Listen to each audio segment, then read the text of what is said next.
What is up, everyone? Welcome to another Guild Wars 2 video. Today we're not going to be advertising a build because I actually already recorded one, but that's not what this is. So we're actually going to be talking about the Guild Wars 2 balance patch, and I did this in a live stream with Hottie and Dizzy. Okay, and if you haven't seen that, then I'll put a link in the description. Go check that out because that was really fun. But we are going to be talking specifically about how the balance patch affects Warrior. And so for my fellow Warriors out there, stay tuned because don't worry. Spellbreaker did get a little bit of a nerf, but it wasn't too bad, and I think overall Warrior has been buffed. Specifically Power Warrior. Condi Warrior isn't about in the same place, okay? But Power Warrior did definitely get a buff, so we're going to be taking a look at that. And so let's go over the notes, shall we? So first of all, we have Greatsword Slice and also Brutal Strike, okay? First of all, let me equip Sunrise here. Oh, I've already got it here. And Greatsword Slice is the second skill, and the Brutal Strike is the third auto attack on Greatsword.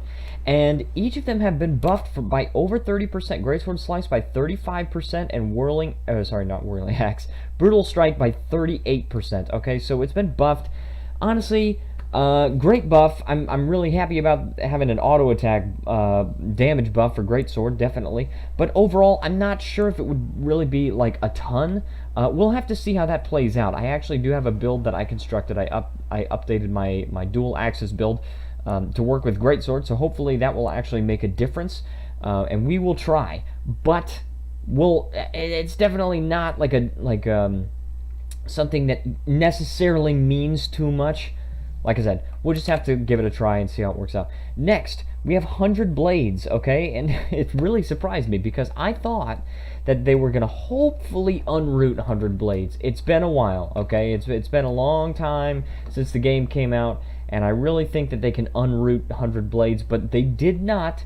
Instead, they just increased the damage of all the hits by 10% across the board, in PvE only, okay? So definitely with the Greatsword, they buffed the damage output in PvE, probably because you don't need as much of the mobility in PvE as you do in PvP. And World v World, definitely a solid weapon choice in World v World for Warrior because you got the Rush, right? You got this one, right? You run forward so fast. And then you got the Whirlwind attack as well. And if you trade it right, then it removes immobilization. So there's that. But however, you know, 100 Blades got a little bit of a damage buff, so definitely want to consider that when we're making the builds. Whirling Axe, alright, this is the Axe 5, and this one got a damage buff by 20% in PvE only. So this is insane, guys. Holy crap. This is just insane. My dual axes build just completely fed off of the skill Whirling Axe, where you do the dual strike to gain the quickness, and the Whirling Axe to hit 15 times, all with your increased ferocity and everything. That was insane. And now it's going to be even better. So Power Warrior definitely saw DPS increase, especially if you're playing my dual axis Spellbreaker with the Mage Bane Tether, you know what I mean? So, so there's that. Next, there was a tooltip bug, which basically... Oh, no. Not a tooltip bug, basically Stomp. It was supposed to apply 6 seconds of stability, and it instead was applying 4 seconds of stability.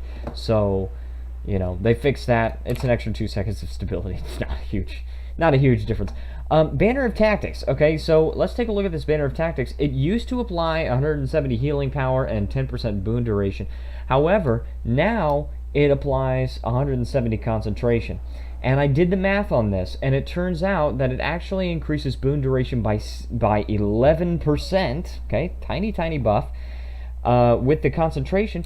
But if you choose the trait for banners, then instead it will give you 255 concentration, which means 15% boon duration, which is a buff, right? It's a 50% buff to the Banner of Tactics, okay? So, which it should be. It's supposed to be, you know...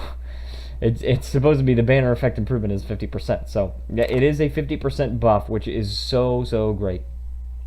Next, we've got a Skull Grinder, which I can't actually show you guys Skull Grinder unless I change to Berserker and equip the mace and then go in Berserk mode. But I came up with the Skull Grinder video a while ago. This skill has been slightly buffed, okay, so that it's better now. It's not amazing, it's not super holy crap, this is an OP skill now, but it has been buffed. So the way it's been buffed, let me see, the previous PvP split of this skill has been extended to World v World, with Confusion now added to the list of split conditions. Confusion application has been modified from 4 stacks for 4 seconds to 5 stacks for 3 seconds. So now it's applying Confusion, and it's applying more stacks just for a shorter duration. So I think that's better. It makes the build a little bit more bursty. Okay, so condition is sort of like a more of a bursty condition, rather than like as opposed to burning or bleeding, which is something that's just supposed to be over time. Whatever. Confusion is now meant to be sort of a bursty condition. Okay, next we've got I'm gonna go over the buffs first. I'm gonna skip over a couple of them right now. Next we got Warrior Sprint, and this is in Discipline. Warrior Sprint, previously it used to just make your movement skills remove immobilize, and you move 25% faster just right off the bat, okay? But now they've got an additional effect, and I'm not complaining at all, because it's really small in PvP and World v World, but it's something, right? And it doesn't need to be everything, it just needs to be something. So what we've got is basically when you're under the effects of swiftness, you're going to get 7% more damage, which is awesome. Okay, great buff in PvE.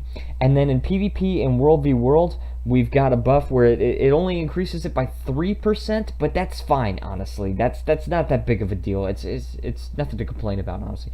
It's a new effect, right? So can't complain about it. Next, we've got Burst Mastery. So this is this trait right here, and you can't really use it with my axe build, because when you're using axes, you got to use Axe Mastery, obviously. But you could potentially use it with daggers, right? So if you're using daggers, and you know, you can make a variant of my dual axe build where you run Sun and Moon style as opposed to Loss Aversion, and then instead you run Burst Mastery, and now you're getting a little bit of extra damage, right, from the daggers. So definitely a solid trait, solid increase in effectiveness. It's not something like, again, it's not something that's going to be holy crap, this is overpowered. It's just something that, you know, if you choose the right traits, it's going to synergize pretty well. So there's that. Next, we've got Last Stand. It's just basically fixing the tooltip. Before it referred to the actual skill balance stance, and now it refers to the actual skill lesser balance stance. So there is that. Merciless Hammer made the Confusion more bursty in PvP. So currently, Merciless Hammer in PvE does 4 stacks of Confusion for 8 seconds. Okay, and now in PvP and World v World, it applies 6 stacks for 4 seconds. Okay, so additional stacks is going to do more damage on skill activation. Excellent. Bursty skill, like I said. Next one, we've got the Magebane Tether. And Magebane Tether has been buffed in PvE. This is going to affect the dual axe build, and also if you want to change it to a dual dagger build, then yes, that's definitely going to affect this. Basically, your target that is tethered will take 10% more damage from you. So another huge damage increase, and I talk about this more in the video that I recorded for the new dual axe build. I actually talk about how much that can actually add up with the peak performance and the berserker's power and the pure strike and all that. But so it's just basically another buff to Power Warrior. Spellbreaker now gets you know, some more bonuses to help with its raw strength, which is good. I like it. Next, we've got the Inspiring Battle Standard, and this is great. You know, this basically means that, you know, if you want to bring a banner warrior, it's actually better to bring a power warrior if he's going to be bringing banners, because it's going to increase the effects just applied to the warrior. It's not going to increase it to the entire party. I think probably that it should be applying to the rest of the party, just so we could see more use of power warrior in raids and things like that. But basically, it just improves your banners by 50%, which is insane. It just brings, you know, it brings it up. The Banner of Discipline, I've been playing around with this, and the Banner of Discipline, look at this. If you watch my stats here, you got 68 chance to crit, 234 crit damage, right? You do the Banner of Discipline, now you suddenly have 80% chance to crit, and 251% crit damage. I mean, holy crap, okay? And in addition, it's also applying the regeneration, as it always did before. So it's insane, okay? This is just insane. It applies to the other things too, you know. 200, like the banner defense is going to give you 2,550 health, and 255 extra toughness. The banner strength is going to give you 255 extra power and condition damage. The banner tactics, they all apply much better effects in addition to the regeneration that they were giving you before. Okay, so overall, look at that. Look at all those buffs. I mean, I'm so happy for the warrior buffs. Next, let's talk about the nerfs, okay? And there are a few nerfs to keep in mind. Honestly, they didn't really affect me in World v World, because I've been playing a lot of World v World lately, and they honestly didn't have that big of an effect on me.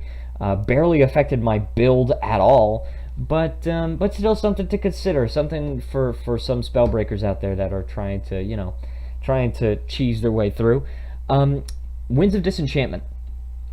Basically, what it used to do is every half second, it would remove a boon. Alright, and let's go ahead and trigger this right now.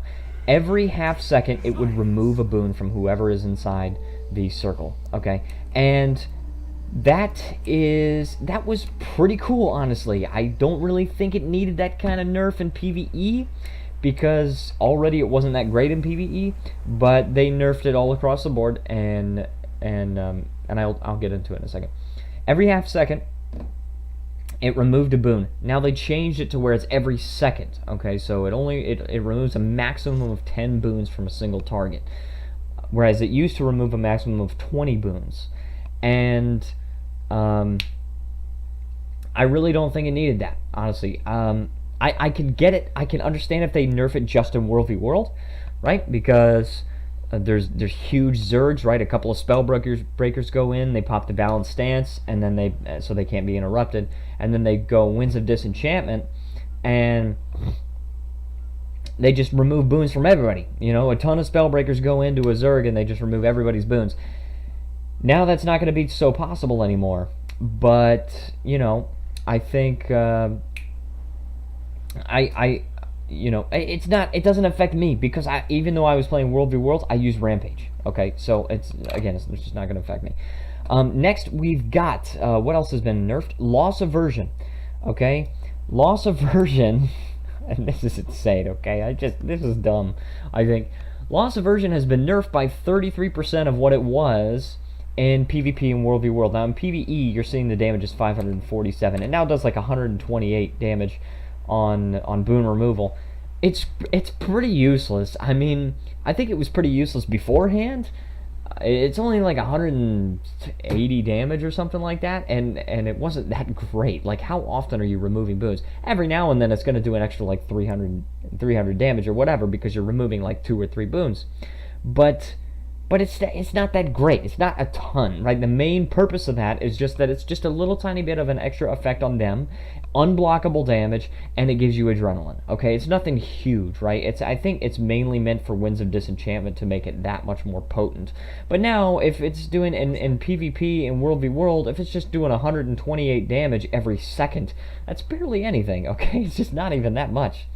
It's like a unique condition that the Spellbreaker has, but you know, Winds of Disenchantment is one of the reasons it needs to be, I think, buffed, and they need to stop nerfing it, is that people know what it does. So as soon as you do it, they just stay out of it. They just go out, and maybe it removes 1 or 2 boons. That's it. And now it's just going to remove 1 boon, maybe not even a boon. Okay, it's just like that's not something that's really very useful, just because it's such a small area, and it's only a radius of 360. If they could make it like a big, huge radius, or reduce the cooldown, right? You know, that could be something. But either way, overall, I think it was a good balance patch. I think those were all the nerfs. Let me see. Stomp, Enter Tactics, Skull Grinder. Yeah, just Winds of Disenchantment and Loss Aversion. There was a change. Basically, people didn't realize that Enchantment Collapse did not have... it did have an internal cooldown. People didn't realize that, and so they just changed the tooltip. As you can see, it shows there's a 1 second recharge thing. So there is a 1 second internal cooldown for Enchantment Collapse. But that'd be insane if there was no internal cooldown, right? But that would be absolutely insane. But people were whining about how it didn't, and it actually did. So overall, great balance patch. What I would like to see is, like, if they could change no escape, okay? Because first of all, I was talking with Hadi the Edgemaster on the stream. By the way, again, go ahead and check that out. Check that stream out. I was talking to him, and he said basically no escape. And I don't know, this may have been said before the stream, but he was saying no escape. Probably the immobilize is a little too slow, or sorry, a little too short. 1 second immobilize, he said probably needs to be like 2 seconds, 1 and 3/4 second or whatever. It needs to be a little bit higher than what it is. What I think is that I think they need to change the trait completely, rework the trait, and just say, you know what, call it steady your mind or something like that, and make it so that your dagger skills and your meditation skills recharge 20% faster. Every other specialization, every other elite spec, and every other specialization has some kind of recharge reduction, right? We've got Axe Mastery on Discipline. We've got Crack Shot. I mean, nobody even uses Rifle, and there's still a trait to reduce cooldowns. There's Forceful Greatsword. There's Merciless Hammer. Defense, you've got the Mace skill, and the Mace trait, and the Shield trait. In Tactics, you've got the Warhorn trait, right? What else do they have? In Tactics, I think you also have the longbow thing. Makes it apply burning or whatever, and it reduces the cooldowns. You've got, in Arms, you've got something that reduces sword cooldowns, okay? But nothing for, even a Berserker, you got something that reduces cooldown of torches, and then also reduces cooldown of primal burst skills. And yet for meditations, we have nothing. Nothing. We have nothing for dagger cooldowns either. Why? I mean, I understand maybe dagger was not designed around having a trait, but Bladestorm has a 20-second cooldown. That's a weapon skill with a 20-second cooldown, and you could have something like that, and then have a trait that just makes it easy, like makes it better. Like Rush. Look at Rush. When you don't trade for it, 20-second cooldown. When you don't trade Axe Mastery, Whirling Axe, 15-second cooldown. It's not that, not a ton, but Backbreaker. Don't trait for Hammer, 25-second cooldown, right? But if you do trait for Hammer, 20-second cooldown. Brings it back down. Okay, what about Tremor? 25-second cooldown on that one. You've got 25 seconds on Flames of War. Look, I got all these examples over here. If you trait for something, I believe you should be able to trait for any kind of skill and just reduce the cooldown on it. You even have it for a lot of the actual normal warrior skills. You've got Peak Performance for physical skills. You've got Signet Master for the signets. You've got Vigorous Shouts for the shouts. You don't have anything for the for the banners, but you do have Berserker Stand, or not Berserker Stand. You got the Last Stand for the length of the stances. It's not reducing the cooldown, but it's kind of reducing the time that you have to spend with that thing on cooldown. Then you're not getting any effectiveness. It's still reducing the amount of time that you have to spend without that skill. And so, honestly, I think they really should rework that. And then two other things I want to talk about, just basically something I really hope that they would do with Spellbreaker at some point, is I think they should rework Sight Beyond Sight. Okay, I've talked about this before. I think that instead of just removing blindness, right, because you have so many skills that pulse blindness, or somebody could just reapply blindness right away, instead of doing that, make me immune to blindness for that 5 seconds, okay? Either that, or if you don't want to do that, change the recharge to 10 seconds, okay? Make me able to have that Sight Beyond Sight crap up just half the time and reveal you 30% of the time. Let me do that. Because I am exchanging. What am I exchanging for this? Okay, either look, if I was looking at my world build, I'm not. But I have all the stances, okay? I have these 3 stances here. So what am I exchanging for Sight Beyond Sight? Convince me that I'm going to need that at some point. Convince me that it's going to be worth it for some situations. Either I'm exchanging my resistance to conditions, or I'm exchanging a 4-second invulnerability, or I'm exchanging a stun break with stability and swiftness, so a speed boost as well.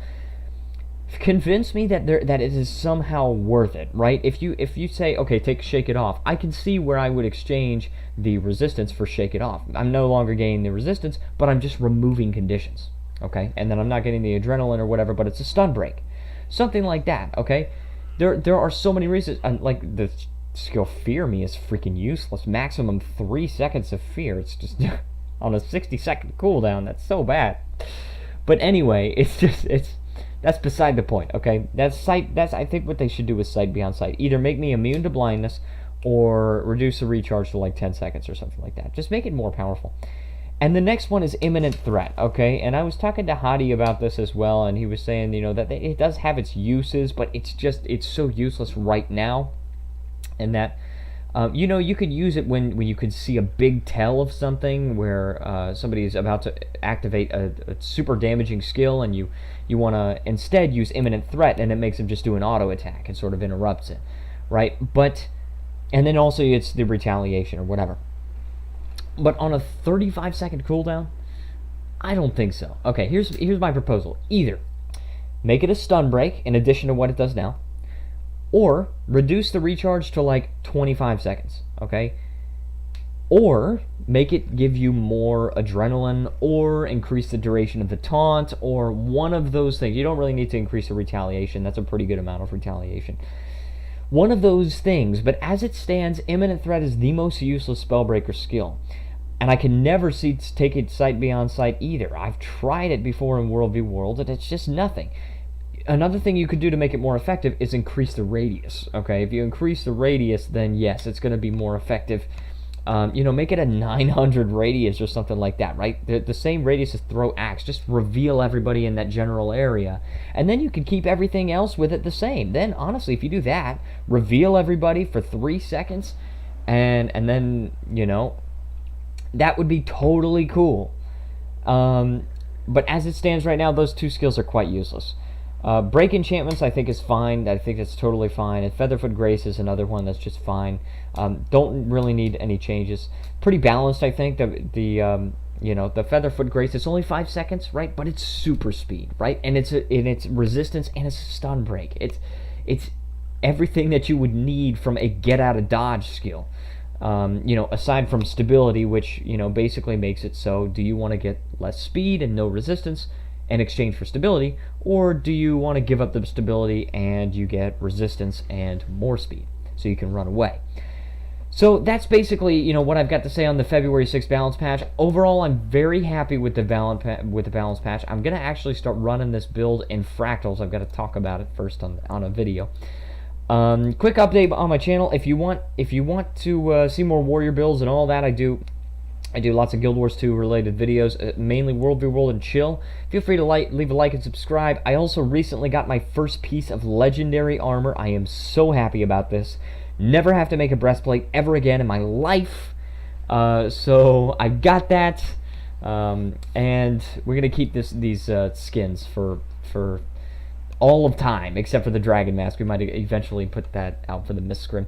But anyways, I want to thank you guys so much for watching. Tune in some more for some more build videos and all that coming up in the future. And I will see you next time.